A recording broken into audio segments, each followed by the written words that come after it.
তারেক রহমান সরকারের প্রথম বাজেট ঘোষণা বৃহস্পতিবার। দেশের ইতিহাসের সবচেয়ে বড় বাজেট দেবেন অর্থমন্ত্রী। রাজস্ব আয় বাড়ানোর গুরুত্ব ব্যবসায়ী ও অর্থনীতিবিদদের। জনগণের নিরাপত্তা নিশ্চিতে আইন শৃঙ্খলার কঠোর করার নির্দেশনা দেওয়া হয়েছে, সংসদে জানালেন প্রধানমন্ত্রী। প্রশাসনে গতি আনতে নিয়োগে দেওয়া হচ্ছে শূন্য পদে। প্রবাসীদের সমস্যার সম্ভাবনা নিয়ে সংসদে আলোচনা। রেমিটেন্স যোদ্ধাদের স্বার্থ রক্ষা ও অগ্রাধিকার নিশ্চিতে টাস্ক ফোর্স গঠনে একমত সরকার ও বিরোধী দল। দেখছিলেন ক্রাউন সিমেন্ট সংবাদ শিরোনাম। দেশকে নতুনভাবে গড়ে তোলার স্বপ্ন নিয়ে ইতিহাসের সবচেয়ে বড় বাজেট দিতে যাচ্ছে সরকার। উন্নয়ন পরিকল্পনায় পরিবর্তন ও কার্ড ভিত্তিক সামাজিক সুরক্ষা কর্মসূচি ঢেলে সাজাতে বৃহস্পতিবার 9,38,000 কোটি টাকার বাজেট প্রস্তাব দেবেন অর্থমন্ত্রী আমির খসরু মাহমুদ চৌধুরী।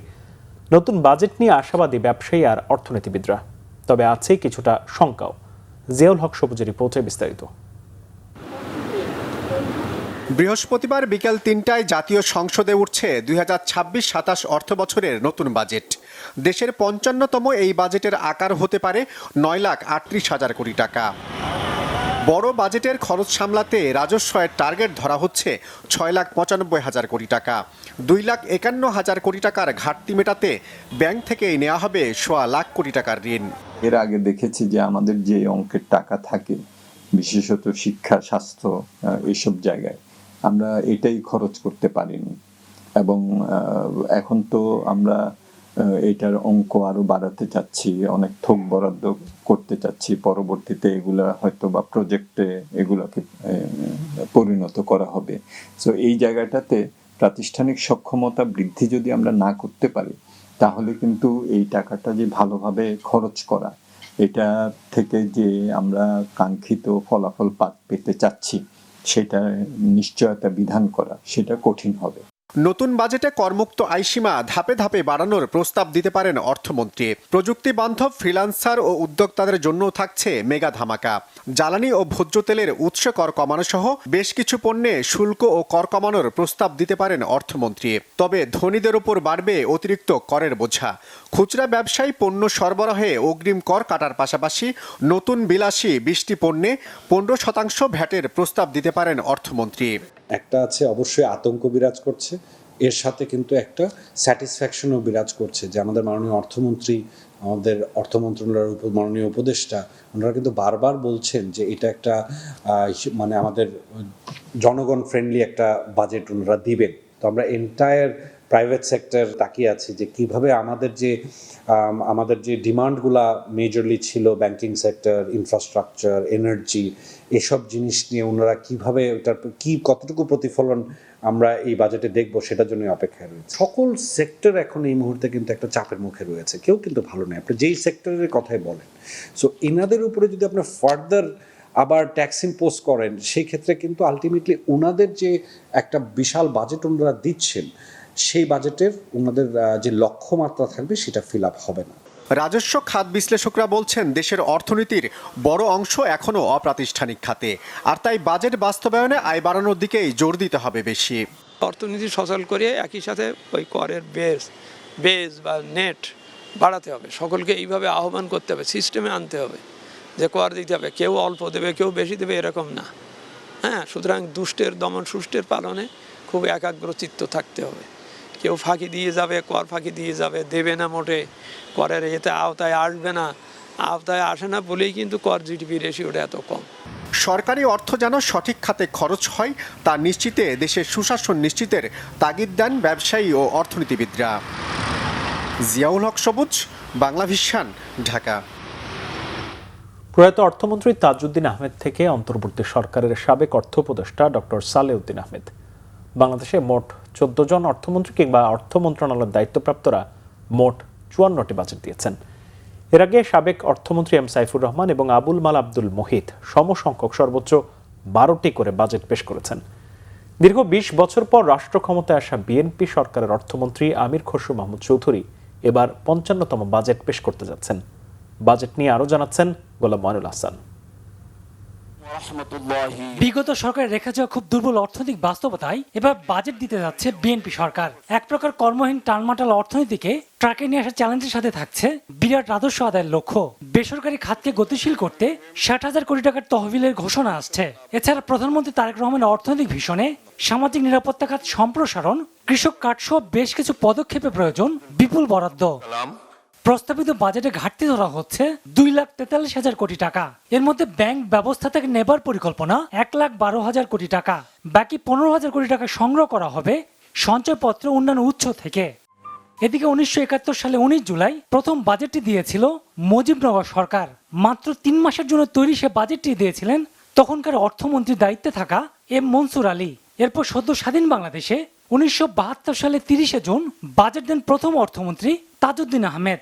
1974-75 অর্থ বছর পর্যন্ত মোট 4টি বাজেট দিয়েছিলেন তিনি। 1975-76 অর্থ বছরে বাজেট দেন এ আর মল্লিক। বিএনপির প্রতিষ্ঠাতা শহীদ রাষ্ট্রপতি জিয়াউর রহমানও দিয়েছিলেন 3টি বাজেট। 1976-77, 77-78 ও 78-79 অর্থ বছরে বাজেট। মির্জা নুরুল হুদা 1979 অর্থ বছরে একটি বাজেটই দিয়েছিলেন। এম সাইফুর রহমান প্রথম বাজেট দেন 1980-81 ও 81-82 অর্থ বছরের। আবুল মাল আব্দুল মুহিত এরশাদ সরকারি মন্ত্রী হিসেবে 1982-83 ও 83-84 অর্থ বছরের বাজেট পেশ করেছিলেন। অর্থমন্ত্রী এম সাইদুজ্জামান 1984-85 অর্থ বছর থেকে টানা 4টি বাজেট পেশ করেন। এরশাদ সরকারের পতনের পর বিএনপি সরকারের অর্থমন্ত্রী হন এম সাইফুর রহমান। তিনি 1991-92 থেকে 95-96 অর্থ বছর পর্যন্ত টানা 5টি বাজেট পেশ করেছিলেন। এরপর দীর্ঘ 21 বছর পর রাষ্ট্র ক্ষমতা আওয়ামী লীগ এলে অর্থমন্ত্রী শাহ এস এম কিবরিয়া 1996-97 থেকে 2001-02 অর্থ বছর পর্যন্ত টানা 5 বার বাজেট দেন। বিএনপি আবার ক্ষমতা এলে আবার অর্থমন্ত্রী হন এম সাইফুর রহমান। তিনি 2002-03 থেকে 2006-07 অর্থ বছর পর্যন্ত টানা 5টি বাজেট দেন। এর মাধ্যমে সর্বোচ্চ 12 বার বাজেট ঘোষণার রেকর্ড করেন তিনি। 111 অর্থ উপদেষ্টা এবি মীর জাহিদুল ইসলাম দেন 2007-08 ও 08-09 অর্থ বছরের বাজেট। আওয়ামী লীগ সরকার ক্ষমতা এলে 2 মেয়াদের টানা 10 বার আবুল মাল আব্দুল মুহিত দেন 2009-10 অর্থ বছর থেকে 2018-19 অর্থ বছরের বাজেট। এতে সাইফুর রহমানের 12 বার বাজেট ঘোষণার রেকর্ডে ভাগ বসান তিনি। আওয়ামী লীগ তৃতীয়বার ক্ষমতা এলে অর্থমন্ত্রী বানানো হয় আহম মুস্তফা কামালকে। তিনি 2019-20 থেকে 23-24 অর্থ বছর মোট 5টি বাজেট পেশ করেন। বিএনপি বিহীন ভোটে টানা 4র্থবার আওয়ামী লীগ ক্ষমতা এলে আবুল হাসান মাহমুদ আলী দেন 2024-25 অর্থ বছরের বাজেট। তবে বাজেট পেশের 2 মাসের মধ্যে ছাত্র জনতা আন্দোলনের পতন ঘটে আওয়ামী লীগ সরকারের। সবশেষ অন্তর্বর্তী সরকারের অর্থ উপদেষ্টা ডক্টর সালেউদ্দিন আহমেদ দেন 2025-26 অর্থ বছরের বাজেট। দেশবাসী বিদ্যুৎ খাতে স্বচ্ছতা ও জবাব। গোলাম মইনুল্লাহ হাসান, বাংলা ভিশন, ঢাকা। বিদ্যুৎ সরকার ও বিরোধী দলীয় সংসদ সদস্যদের এলাকায় সম উন্নয়ন হবে বলে জানিয়েছেন প্রধানমন্ত্রী তারেক রহমান। সংসদে প্রশ্নোত্তরে একথা জানান প্রধানমন্ত্রী। বলেন, দেশি বিদেশি বিনিয়োগ আকৃষ্ট করতে সুদের হার কমানো সহ বিনিয়োগ বান্ধব পরিবেশ তৈরি করবে সরকার। আরও জানান, জবাবদিহিতা ও জননিরাপত্তা নিশ্চিতে আইন শৃঙ্খলা কঠোর করতে জেলা প্রশাসকদের নির্দেশনা দেওয়া হয়েছে। রিপোর্ট ঋষান নাসরুল্লাহ। সংসদের চলতি বাজেট অধিবেশনে বুধবার প্রশ্নোত্তরে অংশ নেন প্রধানমন্ত্রী তারেক রহমান। সংসদ সদস্যদের প্রশ্নের জবাবে প্রধানমন্ত্রী জানান, দেশের সার্বিক উন্নয়নে সরকার রাজনৈতিক বৈষম্য করবে না। জানান, সরকারের লক্ষ্য আস্থা তৈরি করে বিনিয়োগ ও ব্যবসাবান্ধব পরিবেশ নিশ্চিত করা। যে বর্তমান সরকার দেশের সম উন্নয়নে বিশ্বাস করে এবং আমরা সরকার দলীয় সংসদ সদস্যরা যেভাবে এলাকার উন্নয়ন করবেন ঠিক একইভাবে সরকারের সম্পূর্ণ সহযোগিতা থাকবে। বিরোধী দলীয় সদস্যবৃন্দ যারা আছে তাদের এলাকায় আমরা সমানভাবে কাজ করার চেষ্টা করব। বাংলাদেশ সরকার দেশি ও বিদেশি বিনিয়োগকারীদের আকৃষ্ট করার জন্য বিনিয়োগ প্রক্রিয়াকে সহজকরণ করার জন্য বিভিন্ন পদক্ষেপ গ্রহণ করেছে।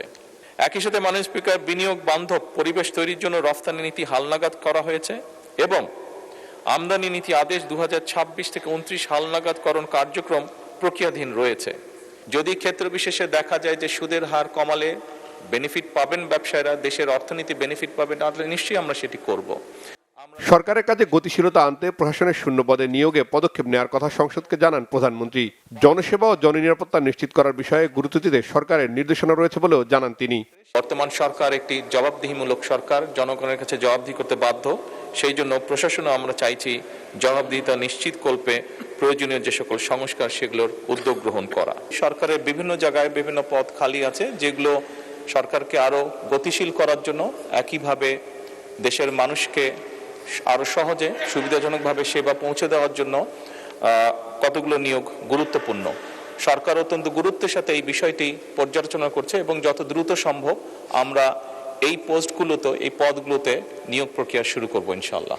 মাননীয় স্পিকার, আইন শৃঙ্খলা বা আইনের লঙ্ঘনের যে সকল ঘটনা ঘটে সেগুলোর ব্যাপারে তাৎক্ষণিকভাবে আইন শৃঙ্খলা পরিস্থিতিকে নিয়ন্ত্রণে এনে যাতে আইন শৃঙ্খলা পরিস্থিতি বজায় থাকে, জনগণ যাতে নিরাপদ বোধ করতে পারে তার জন্য কঠোরভাবে ব্যবস্থা গ্রহণের নির্দেশনা দেওয়া হয়েছে।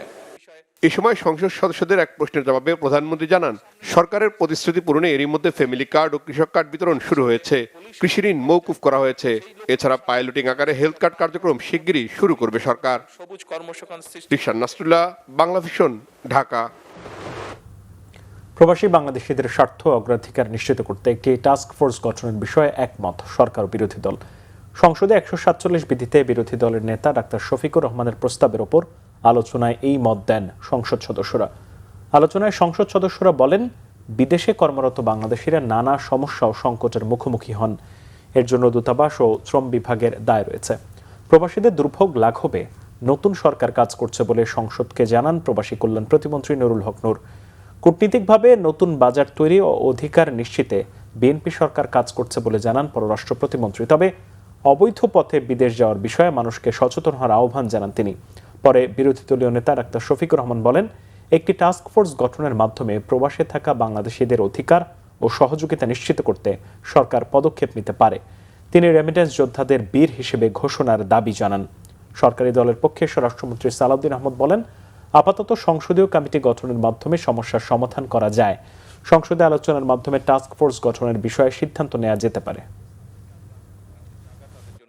যে একটা সংসদীয় টাস্ক ফোর্স হতে পারে, দুনিয়ার ভালনারেবল যে সমস্ত কান্ট্রি যেখানে আমাদের সমস্যাগুলো বেশি, এই টাস্ক ফোর্স মাঝে মাঝে ফিজিক্যালি সেগুলো ভিজিট করবে, করে তাদের কথা নিজ কানে শুনবে। সেখানে দূতাবাসের আমাদের কর্মকর্তা কর্মচারীরাও থাকবেন। এই সব কিছু মিলে আমরা যদি একটা টোটাল প্যাকেজের দিকে যাই, তাহলে আমি রিমিটেন্স বাড়ার উদ্দেশ্যে বলছি না, আমি বলছি মানবতাকে সম্মান করার উদ্দেশ্যে আমরা এই কাজগুলা করলে আমি বিশ্বাস করি এই রিমিটেন্স দ্বিগুণ তিগুণ বেড়ে যাবে ইনশাআল্লাহ। বিরোধী দলীয় নেতা যেটা প্রস্তাব করেছেন সেটার একটা বিকল্প অবশ্য এখানে আছে। টাস্ক ফোর্সের কাজটা অন্য মন্ত্রণালয় সম্পর্কিত স্থায়ী কমিটিতে যদি খুব দ্রুত গঠন করা যায়, অনেক বিষয় মন্ত্রণালয় সম্পর্কিত স্থায়ী কমিটিতে আলোচনা করেও সমাধান করা যাবে, অনেক অভিযোগেরও নিষ্পত্তি করা যাবে।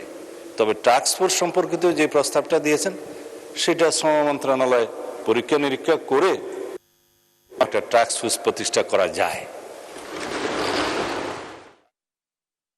আরেক অনুষ্ঠানে প্রধানমন্ত্রী তারেক রহমান বলেছেন, অতীত থেকে শিক্ষা নিয়ে ফ্যাসিবাদ মুক্ত বাংলাদেশে স্বমহিমায় নিজেদের গড়ার সুযোগ তৈরি হয়েছে। দেশ সবাইকে দায়িত্ব যথাযথভাবে পালন করতে হবে। আন্তর্জাতিক জাতিসংঘ শান্তিরক্ষী দিবস উদযাপন উপলক্ষে ঢাকা সেনানিবাসের সেনাকুঞ্জে সংবর্ধনা অনুষ্ঠানের কার্যক্রম শুরুর পর শান্তিরক্ষা কার্যক্রমে দায়িত্ব পালনকালে শাহাদাত বরণকারীদের জন্য দাঁড়িয়ে 1 মিনিট নীরবতা পালন করা হয়। শাহাদাত বরণকারী শান্তিরক্ষীদের পরিবার এবং আহত শান্তিরক্ষীদের সংবর্ধনা দেওয়া হয়। অনুষ্ঠানে সেনাবাহিনী প্রধান জেনারেল ওয়াকারুজ্জামান বলেন, বিশ্ব শান্তি প্রতিষ্ঠায় বাংলাদেশ স্বীকৃত ও গ্রহণযোগ্য নাম। পুরুষদের পাশাপাশি নারীরাও অগ্রণী ভূমিকা পালন করছেন।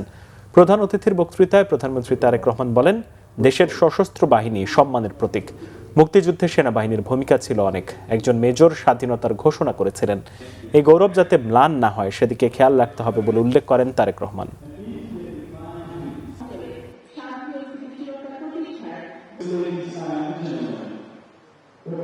আজকের এই অনুষ্ঠানে উপস্থিত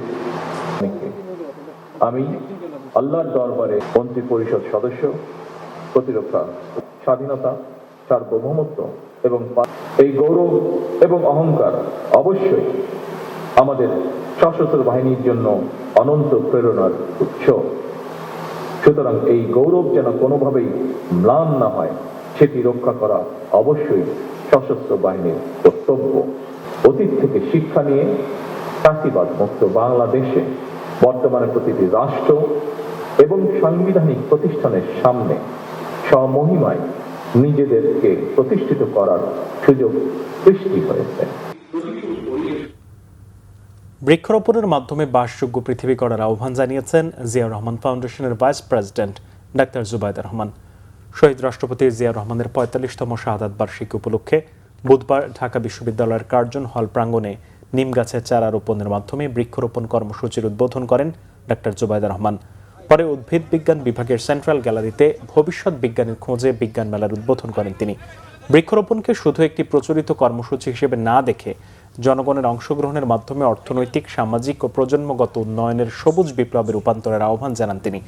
শিক্ষার্থীদের পরিবেশ সচেতন করতে স্কুলের পাঠ্যক্রমে সবুজ স্বেচ্ছাসেবার বিষয় যুক্ত করার তাগিদ দেন।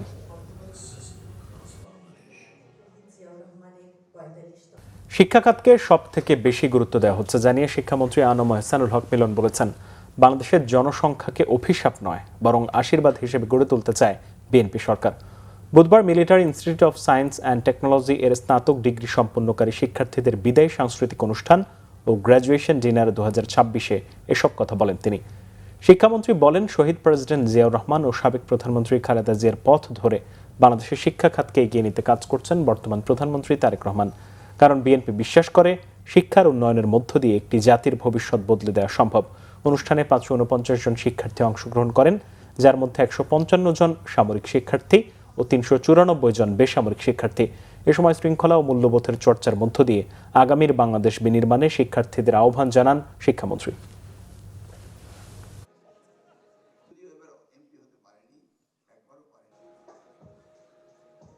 আমাদের জনসংখ্যা বেড়েই চলছে। এই জনসংখ্যাকে কি আমরা অভিশাপ হিসেবে নেব, না এই যে আজকে তরুণরা আমাকে দেখালো তাদেরকে আশীর্বাদ হিসেবে আমি নেব? That is the question I ask myself. আগামীর বাংলাদেশ আমরা গড়ে তুলব, এই আশ্বাস, এই শপথ নিয়ে আপনাদের সামনে বলছি যে এডুকেশন সেক্টরের সবচেয়ে বেশি বৈপ্লবিক পরিবর্তন আনবে ইনশাআল্লাহ। ভৈরবে মাইক্রো স্ট্যান্ডে তুচ্ছ ঘটনা নিয়ে ঢাকা সিলেট মহাসড়ক দখল করে 4 ঘণ্টাব্যাপী সংঘর্ষ হয়েছে। এতে বন্ধ হয়ে যায় ঢাকা সিলেট মহাসড়কে যানবাহন চলাচল। পরে আইনশৃঙ্খলা বাহিনীর তৎপরতায় 4.5 ঘণ্টা পর যানবাহন চলাচল শুরু হয়। বুধবার রাত 7:30 থেকে শহরের কমলপুর এলাকার যুবকদের সাথে দুর্জয় মোড় সংলগ্ন আশপাশের এলাকার যুবকদের মধ্যে এই সংঘর্ষ শুরু হয়। এ সময় ধাওয়া পাল্টা ধাওয়ায় সংঘর্ষকারীরা দুর্জয় মোড় ও কমলপুর এলাকার বেশ কয়েকটি দোকানপাট ভাঙচুর ও লুটপাট করে। বন্ধ রয়েছে ঢাকা সিলেট মহাসড়ক। এতে চরম দুর্ভোগে পড়ে ওই রুট ব্যবহারকারীরা। গত সোমবার কমলপুর এলাকার মাইক্রো ড্রাইভার আরমানের সাথে দুর্জয় এলাকার যুবকদের ভাড়া নিয়ে মারামারি হয়। ওই দিন স্থানীয়রা বিষয়টি মীমাংসা করতে গেলে দুই পক্ষের মধ্যে বাকবিতণ্ডা হয়ে উত্তেজনা সৃষ্টি হয়। এই ঘটনাকে কেন্দ্র করে বুধবার বিকেলে দুর্জয় মোড় সংলগ্ন আশপাশের এলাকার যুবকেরা বাসস্ট্যান্ড এলাকায় মাইক্রো স্ট্যান্ড ও কমলপুর এলাকার বেশ কয়েকটি দোকানপাট ভাঙচুর করে। বুধবার সন্ধ্যা 7:30টায় উভয় পক্ষ দা, বল্লম ও লাঠি সোটা নিয়ে সংঘর্ষে জড়িয়ে পড়ে। এ সময় বাসস্ট্যান্ড এলাকার রাস্তার দুই পাশে থাকা বেশ কয়েকটি দোকানপাট ভাঙচুর করা হয়। পরে পুলিশ গিয়ে পরিস্থিতি নিয়ন্ত্রণে আনে। সংবাদ শেষ করব, ক্রাউন সিমেন্ট শিরোনামগুলো আরো একবার জানি।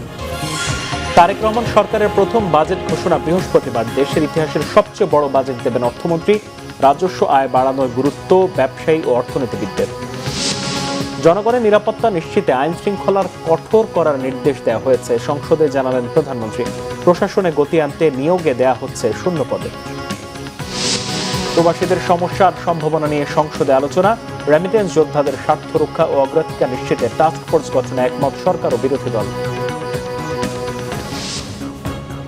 এই ছিল এখনকার মতো। পরের সংবাদ সকাল 7:30টায় দেখার আমন্ত্রণ রইল। এছাড়া বাংলাদেশের সংবাদ ও সংবাদ সংশ্লিষ্ট অনুষ্ঠান দেখতে ভিজিট করুন www.bbnews24.com ও facebook.com/bangladeshinews এবং সাবস্ক্রাইব করুন youtube.com/bangladeshinews। ধন্যবাদ।